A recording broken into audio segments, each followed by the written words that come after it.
اعوذ باللہ من الشیطان الرجیم بسم اللہ الرحمن الرحیم السلام علیکم class 4 now open your book مطالعہ اسلام lecture number 12 day and date mention کر لیں. سبق نمبر 4 ہجرت حبشہ پڑھائی کرنی ہے. اللہ کی خاطر ایک جگہ چھوڑ کر دوسری جگہ جا بسنے کو ہجرت کہتے ہیں. ہجرت ہوتی کیا ہے؟ اللہ کی خاطر ایک جگہ چھوڑ کر دوسری جگہ جا بسنے کو ہجرت کہتے ہیں. جب مسلمانوں پر مشرکین مکہ کے ظلم و ستم حد سے بڑھ گئے تو حضور اکرم صلی اللہ علیہ وآلہ وسلم نے مسلمانوں سے ارشاد فرمایا جو مسلمان چاہیں حبشہ ہجرت کر جائیں کیونکہ وہاں کا حکمران کسی پر ظلم نہیں ہونے دیتا. پہلی ہجرت حبشہ. ارشاد نبوی کے مطابق نبوت کے 5ویں سال 11 مردوں اور 4 عورتوں نے حبشہ کی طرف ہجرت کی. اچھا اب یہ یاد رکھنا ہے پہلی ہجرت حبشہ میں کتنے لوگ تھے؟ 5ویں سال 11 مردوں اور 4 عورتوں نے حبشہ کی طرف ہجرت کی. حبشہ براعظم افریقہ میں واقع ہے. آج کل اسے ایتھوپیا کہتے ہیں. ان میں سے حضور کی بیٹی حضرت رقیہ بھی شامل تھی.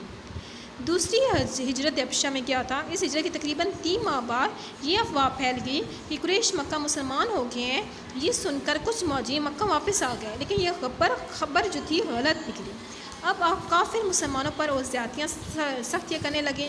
چنانچہ نبوت کے 6 سال دوبارہ 83 مرد اور 17 عورتوں نے حبشہ کی طرف ہجرت کی. اس ہجرت میں مکہ کے تقریباً ہر گھر کا ایک فرد شامل تھا.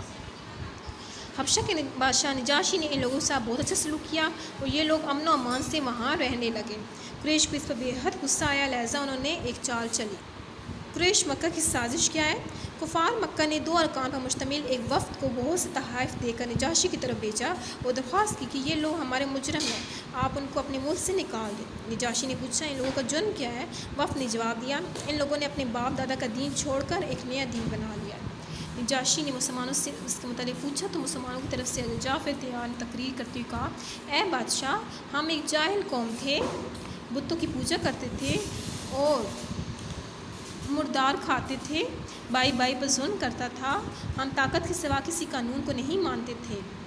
اللہ نے ہم میں سے ایک شخص کو رسول بنا کر بھیجا جس کی سچائی ایمانداری اور پاکیزگی کو ہم جانتے ہیں. اس نے ہمیں اللہ کے سچے دین کی طرف بلایا، ہمیں ایک اللہ کی عبادت کرنے کا حکم دیا اور ہر برائی و گناہ سے بچنے کو کہا. ہم اس نبی پر ایمان لے آئے اور اس کی بتائی باتوں پر عمل کرنے لگے تو مکہ کے لوگ ہمارے دشمن ہو گئے. ہم نے قریش کے مظالم سے بھاگ کر آپ کے ملک کا رخ کیا ہے.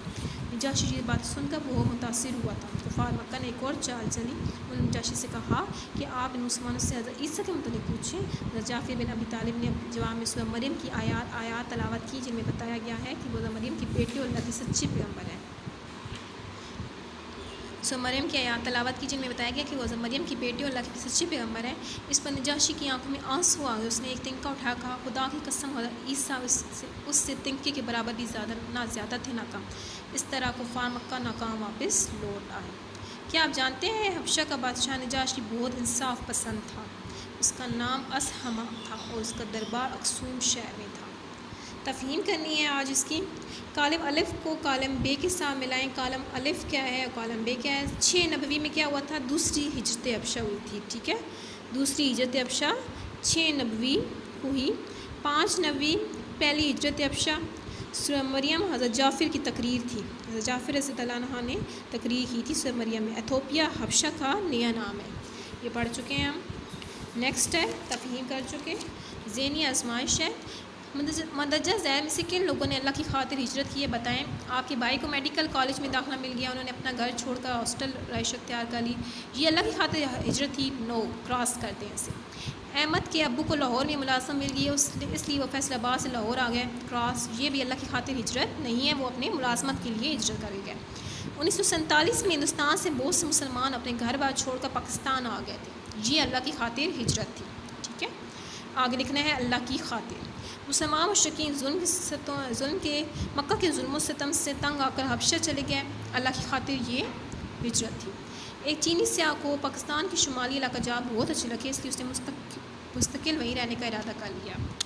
یہ بھی اللہ کی خاطر ہجرت نہیں ہے، ویسے وہ آیا، چینی سیاح تھا وہ، تو کراس ہے.